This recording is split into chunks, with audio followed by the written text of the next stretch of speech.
میں نے مدینہ کی ریاست کی باتیں الیکشن کے بعد شروع کی، جب الیکشن جیت گیا، کیونکہ دیکھیں میرا یہ ایمان ہے اگر ایک انسان نے عظیم انسان بننا ہے تو نبی صلی اللہ علیہ وسلم کو رول ماڈل بنا لو، اگر ایک قوم نے عظیم بننا ہے تو مدینہ کی ریاست کے اصولوں پہ چل جاؤ۔ یہ میں اس لیے کہہ رہا ہوں کہ یہ تو دنیا میں ثابت ہو گیا، جو بھی لوگ نبی صلی اللہ علیہ وسلم کے ارد گرد تھے سب عظیم لوگ بن گئے، سارے ان کے صحابہ وہ شروع میں تو عظیم نہیں تھے، ان کو دیکھ دیکھ کے لیڈر بن گئے سب۔ یہ دنیا کی تاریخ، اور مجھے افسوس سے یہ کہنا پڑتا ہے کہ ہمارا یہ نہیں پڑھایا جاتا، اور انشاءاللہ یہ ہمارے دور میں ہم اپنے تعلیم کا نظام ٹھیک کریں گے، ہر بچے کو پتہ ہو کہ انہوں نے کس طرح ایک معاشرے کو تبدیل کیا۔ بھائی صاحب کا سوال ہے کہ وہ جاننا چاہتے اسلام اور راجنیتی میں فرق کیا ہے۔ اسلام آتا ہے لفظ سلام سے، جس کا معنی امن، اور کوئی بھی انسان اگر اپنی زندگی اللہ سبحانہ و تعالیٰ کے احکامات کے مطابق بسر کرتا ہے اسے کہتے ہیں مسلم۔ اسلام مطلب امن حاصل کرنا اللہ سبحانہ و تعالیٰ کے احکامات پہ عمل کرنے کے بعد۔ راجنیتی ہے جسے کہتے ہیں انگریزی میں پالیٹکس۔ پالیٹکس سے کس طریقے سے راج کو چلانا، راجنیتی کس طریقے سے راج کو چلانا، کس طریقے سے ملک کو چلانا، دیش کو چلانا۔ اسلام ایک مکمل دین ہے۔ اسلام has the solution to all the problems of humanity۔ اسلام ایک مکمل دین ہے، وہ صرف کچھ چیزوں کے بارے میں ذکر نہیں کرتا بلکہ مکمل دین ہے جو ایک انسان کو کس طریقے سے زندگی بسر کرنا چاہیے اس دنیا میں اس کے بارے میں ذکر کرتا ہے۔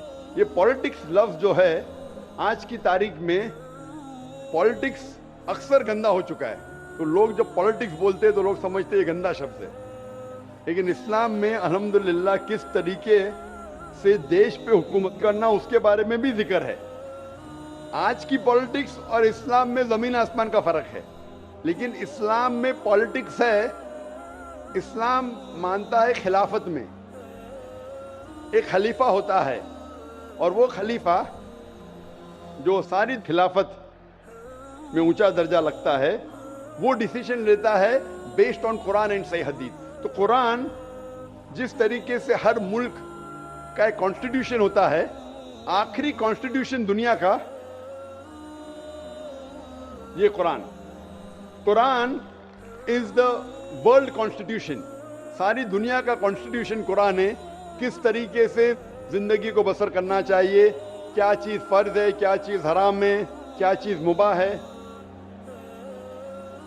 اس میں ساری ڈیٹیل ہے، اور اس کی تو تشریح ہے یا تفسیر آپ بولیں گے، وہ ہے صحیح حدیث، اللہ کے رسول کی صحیح حدیث، جو اللہ کے رسول نے کہا، جو صحیح حدیث ہے۔ یہ دونوں کو لے کے اگر آپ ملک یا دنیا کو چلائیں گے تو یہ اسلام کے مطابق چلیں گے، اور ہمیشہ انشاءاللہ دنیا میں امن رہے گا۔ افسوس کی بات ہے کہ آج دنیا میں ایک بھی ملک نہیں ہے جو میں کہہ سکتا ہوں کہ 100% قرآن اور صحیح حدیث پہ چل رہا ہے۔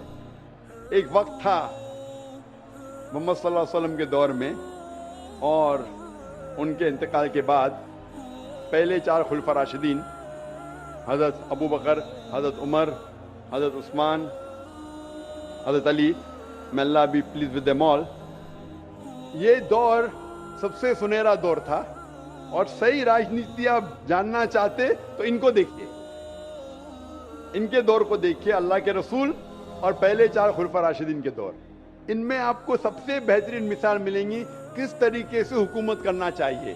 یہ سب سے اچھی مثال ہے۔ افسوس کی بات ہے کہ ہم مسلمان قرآن اور صحیح حدیث سے دور ہو گئے، اسی لیے ہم پیچھے ہو گئے۔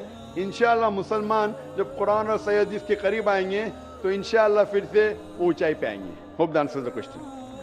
عرب تھے ریگستان میں رہنے والے، 2 سپر پاورز، ایک طرف رومن ایمپائر، دوسری طرف پرشین ایمپائر، ان کی تو حیثیت ہی کوئی نہیں تھی۔